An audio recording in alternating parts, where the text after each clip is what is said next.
சர்வதேச நீதி கோரி யாழில் உண்ணாவிரத போராட்டம் ஆரம்பம். வடக்கு கிழக்கு வலிந்து காணாமல் ஆக்கப்பட்டவர்களின் உறவினர்களின் சங்கத்தின் ஏற்பாட்டில் தமிழ் மக்களுக்கு சர்வதேச நீதி கோரி சுழற்சி முறையிலான உண்ணாவிரத போராட்டம் இன்று காலை யாழ் செம்மணியில் ஆரம்பமாகியுள்ளது. இந்த போராட்டம் எதிர்வரும் 29ஆம் திகதி வரை நடைபெறவுள்ளது.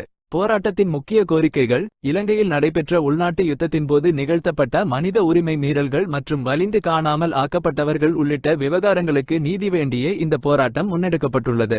இதில் முக்கியமாக உள்நாட்டு பொறிமுறை நிராகரிப்பு. இலங்கை அரசாங்கத்தின் உள்நாட்டு நீதி பொறிமுறையை போராட்டக்காரர்கள் முற்றாக நிராகரித்துள்ளனர். சர்வதேச விசாரணை வலியுறுத்தல். தமிழ் இனவழிப்பு, காணாமல் ஆக்கப்படுதல், போர்க்குற்றங்கள் மற்றும் மனித புதைகுழிகள் குறித்து சர்வதேச சுயாதீன விசாரணையை மட்டுமே தாம் கோருவதாக வலியுறுத்தப்பட்டுள்ளது.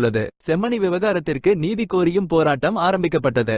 இந்த போராட்டத்தில் வடக்கின் 5 மாவட்டங்களைச் சேர்ந்த வலிந்து காணாமல் ஆக்கப்பட்டவர்களின் உறவினர்கள், செயற்பாட்டாளர்கள் மற்றும் பொதுமக்கள் என பலரும் கலந்து கொண்டுள்ளனர். போராட்டத்தின் ஆரம்பத்தில் தியாக தீபம் திலீபனின் திருவுருவ படத்திற்கு அஞ்சலி செலுத்தப்பட்டமை குறிப்பிடத்தக்கது.